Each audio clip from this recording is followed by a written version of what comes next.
Hey guys, how's it going? Hope you're staying well, hope you're healthy. Today in this video, I'm going to explain to you how to create a virtual tour using any kind of 360 camera. Now, the reason I'm doing this is because I've had a lot of people sending in questions asking me, how do I create virtual tours? How do I create virtual tours for my business? I've had people from museums, people who own real estate companies, people who sell houses. Virtual tours are now becoming very popular as a way of showing people who are stuck at home, who can't go out, who can't go to these businesses that are closed anyway, showing them the inside of houses, of museums, of all kinds of different industries. I'm going to show you step by step how to easily create a full virtual tour using any kind of 360 camera like these. For this tutorial, I'm going to be using the all-in-one 360 cameras. So the ones that look like this, that usually have two lenses or maybe multiple lenses, and they can shoot full 360 photos in just one shot. The first thing we're going to go through is the equipment that you'll need to create your virtual tour. First and foremost, you're going to need a 360 camera. Now, there are many 360 cameras available right now, so you may be a bit confused as to which one to buy, which one is best for virtual tours. I'm going to do a whole different video explaining that and going into detail, doing some comparisons. For the sake of this video, I'm going to be using the Ricoh Theta Z1, which for me is probably the best all-round virtual tour camera right now. However, it is out of stock in many places. I can't really see it available anywhere at the moment, because a lot of people are, getting onto this virtual tour craze. Another camera that's available and is probably my second choice is the Insta360 ONE-R. This is also a decent camera for shooting virtual tours if you use the right settings, and I'll go into that a little bit later. Quite significantly cheaper than the Z1 as well. So either of these cameras will do, but to be honest, this tutorial will apply to basically any 360 camera, so you don't need to worry too much. The only other thing you'll need is some kind of tripod or monopod to hold the camera. So it needs to be tall enough that it reaches the height of an average human, so probably roughly my height. Like I'm 5'9", 175 centimeters. If the camera is roughly that tall, then it's going to be fine, because you want to mimic the height of a person when you shoot your virtual tours. You also need to make sure that the tripod or monopod you choose is specifically works well with 360 cameras. Now an example of that is something like this. This is a monopod, however it has an attachment here that obviously works as a tripod, so you just pull the legs out, attach this to this, and it works as a tripod. Now, the reason this is great for 360 cameras is because it has nothing here at the top that would interfere with the camera. So if we attach it here, so every 360 camera has a blind spot underneath it where the tripod goes. So that means the tripod is invisible to the camera. It means far less editing, means less interference. You don't want anything that has any protruding parts at the top, or really anywhere throughout the whole tripod, ideally. But this is actually quite an expensive setup. It's one of the more expensive specific 360 camera monopod setups you can get. If you want something a bit cheaper, you can also buy a light stand, which works in much the same way. However, it does have a wider base, so it will be slightly more visible in your 360 images. I'll also post a link to where you can get one of those as well. In terms of software, make sure you download the app and the desktop software for whichever 360 camera you get. For example, the Insta360 ONE-R has its own app where you can manage, stitch, and edit your photos. However, it also has a desktop app, and I prefer to use that as it's much easier to manage your images on a desktop. If you want to get the absolute best out of your 360 images, then I suggest you also subscribe to the Adobe Suite, even if you just need to do it for a little while, for just a few weeks or a month. Download Photoshop and Lightroom, because those programs will allow you to get the maximum quality out of your images, and I'll explain why later. Specifically, if you go for the Ricoh Theta Z1, Adobe Lightroom is an absolute must to get with this camera. So that's basically all you're going to need to start to create your virtual tour. Now, let's say that in the environment that you're going to shoot, so you're in a flat that you're selling, or a house, or you're in a museum, or a construction site, wherever you want to shoot your virtual tour. To set up, you literally just attach your camera to your tripod. You place the tripod at, say, roughly the height of an average human, like I said, and you put it in a central position where it's not too close to any specific object. You want to make sure that there's no walls or no objects within about a meter of the camera. Now you're going to want to go into the camera settings and choose which kind of photos you want to take. This is where it gets a little bit complex if you're not really into photography, if you've never really dealt with cameras before. Now there are basically two options that I go for and that most other 360 photographers go for. All of the 360 cameras that I suggest have a HDR mode and RAW mode. So I'm going to explain what those two are and what the difference between them is and why you should shoot in these modes. You're going to want to choose either one of these. Do not just go with a standard image because it won't look good enough. You can get much higher quality images if you shoot in either HDR or RAW. Let's start with HDR. Shooting in HDR will allow the camera to shoot much higher quality images than if you just shot with the normal mode. Basically, when the camera shoots in HDR, it shoots 3 individual images, one light, one normal, one dark, and then combines them together. That creates a much higher quality image. The cameras do this automatically, so you don't have to do any editing. It all combines those 3 images itself and spits out the final image. So it's ready to go. You don't need to do anything to it. You don't need to do any editing if you don't want to. I mean, you obviously could if you wanted to slightly adjust things, but it's a great way of getting a high quality image automatically without doing any editing. Most virtual tours are going to be shot inside, and you're going to want to shoot them in daylight. You're going to want to shoot them with lots of artificial lights, all the lights on, as much light as possible. When you do this, you may see some overexposure in the windows. You may not be able to see outside. It may be too bright. There may be light beams shooting out of artificial light sources. Now, HDR really helps to get rid of those, and it really makes a virtual tour much more realistic and much more attractive. So that's the kind of look we're going for, and HDR helps us to achieve that.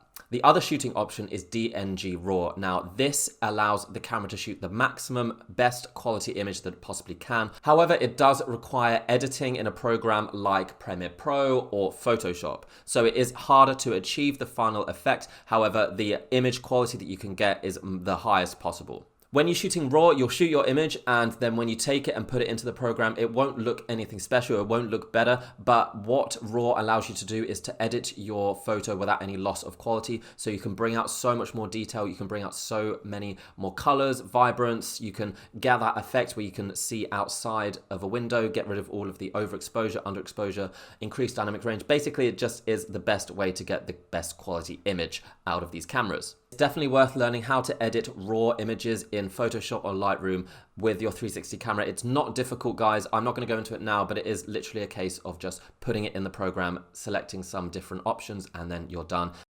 As well as choosing HDR and RAW, there are also some other camera settings you can play with to get the best quality image out of these cameras. Most cameras will have a manual mode which will allow you to change things such as shutter speed, ISO, exposure. If you don't really understand what these things are, or you're not that familiar with cameras, don't be too afraid. Essentially, if the room is dark, if there's not that much lighting, and if you see on the preview that the image is dark, then you can lower the shutter speed so that it takes in more light and therefore the image is brighter. And if the image is very bright and the outside, the windows are overexposed, if there's too much overexposure, you can raise the shutter speed so that the camera doesn't take in as much light and you will have less of the overexposure. Try and keep the ISO to a minimum around about 100, and that reduces noise as much as possible. Basically, those are the only settings you should worry about. Just have a few practice goes and see which settings work best for the environment that you're in. And high quality virtual tours are worth the effort because they look better and people react to them better, and you're much more likely to, get the results you want from a high quality virtual tour than if you just shot lower quality. So you've set up your camera, you've selected the right settings, and now we're going to go on to shooting. Now this is actually really easy. All of these 360 cameras are one-shot cameras, so you literally just have to press one button and it will shoot the 360 image straight away. It's literally just like using a phone or like using any other digital camera. The difference is that the 360 camera will shoot the entire room at once. It will shoot the full 360 image at the same time. So you need to not be in the room, you need to not be in the image. So you need to give yourself enough time to get out, to go into a different room while the camera takes the photo. To do that, you can either connect the camera to your phone. Each camera has its own phone app, and you can remotely activate the shutter from there in a different room so you're not in the shot. Or you can select a timer to give yourself enough time to get out of the way. So choose one of those, get out of the way of the camera, go into a different room, and then shoot your photo, and it should be done pretty quickly.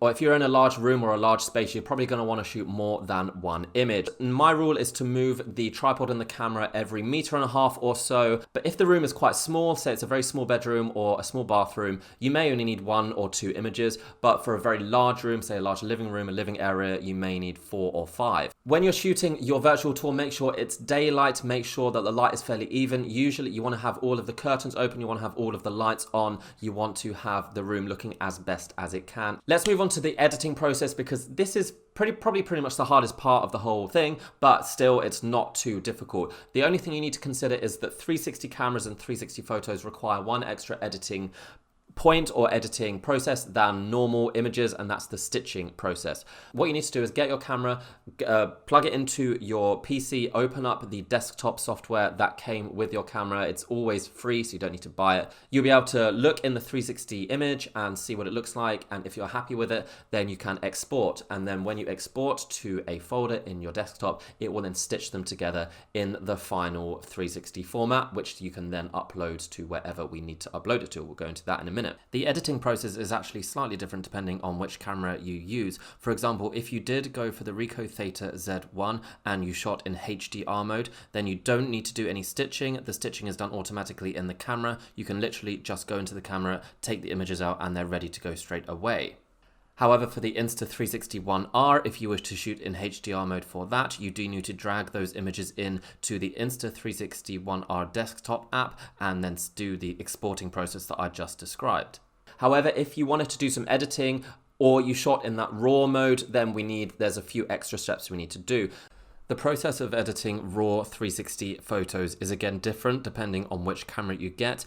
If you were to get the Ricoh Theta Z1, then you need to drag the unstitched DNG image into Adobe Lightroom. There you can also download a plugin, the Ricoh Theta Stitcher plugin, which is free. Once you've installed that into Lightroom, you'll be able to edit your DNG file in Lightroom. So you just color correct, you do all the editing that you need to do. Then you right click on the image and select Edit in Ricoh Theta Stitcher. This will then stitch the DNG RAW image together into its final 360 form. Then you can export that as a JPEG, and then you are ready to go. With the Insta360 1R, you need to drag the DNG RAW image into the Insta360 Studio, stitch it, then take that image into either Lightroom or Photoshop and do the editing there. The DNG RAW process is definitely easier and more efficient when using the Ricoh Theta Z1, which is part of the reason why I think it's the better 360 camera for virtual tours. So now we're going to go on to creating your virtual tour. There are many different programs and softwares available that allow you to create virtual tours and host them on your website or however you want to share it. I personally really like a website called Kuula, Kuula. I think that's how you pronounce it. I've used that quite a lot. I'm a premium member of that service. It's not so expensive. You will probably need to pay for whatever one you choose if you want to get a decent quality virtual tour. Kuula allows you to create virtual tours straight away, very simply drag and drop your images into the website. Then it will upload all of the images. You can then connect them with points, with hotspots. So when the viewer clicks on a hotspot, it will take them to the next image. You can put information tabs on there. You can even have music. You can have maps. You can have so many different things to add to your image if you want to provide information to your viewer. Once you've uploaded your virtual tour, once you have added all the hotspots, all the labels, all the titles, everything you want to add to your images, you're ready to share it. So in the premium version of Kuula, it allows you to embed the virtual tour onto your website. It allows you to have that with your own branding without Kuula's branding. It allows you to choose different options. So you basically just need to go into the share tab, share options, choose the embed, copy the code, choose your options, and then put that into whichever web page you want in your website. Now your viewers can view your full virtual tour on your website. It can be viewed on a phone, it can be viewed on desktop and on a virtual reality headset, which for me is the best way to view something, but it still looks great if you view it on a phone or on a desktop. I've used Kuula as the example for creating the virtual tour in this instance, but there are many available. So of course, Google what one is best for you. They're different price points, different capabilities. But yeah, it's basically a similar setup for every kind of virtual tour service that I've ever seen. Okay guys, so that is basically it. That is basically how you create a virtual tour. I know this is a very quick fire guide, but I mean, there isn't really not too much more to it. You may need to practice a few times. I would suggest doing a tour of your house or your business place on your own. Just do a practice one. But to be honest, after doing one or two, you'll pretty much nail it. The hardest part is the editing process, but you know, it takes roughly half an hour to work out how to do it. So yeah, that's it. If you have any questions, feel free to ask. Hopefully this will help a lot of people create virtual tours now during this time of lockdown, time that many people are not able to experience and go out and see things, and a time where businesses are really struggling. You'll find links to where you can get all of the cameras, all of the products and softwares that you'll need. Check out the description below. There are many more guides and videos on this channel that should be able to help you if you're worried about how to use the cameras or how to edit or how to create VR tours. I've done a few other videos about this subject before, so check those out and subscribe if you find it useful. That's it. I will see you around. Stay healthy, and I'll see you next time. Bye.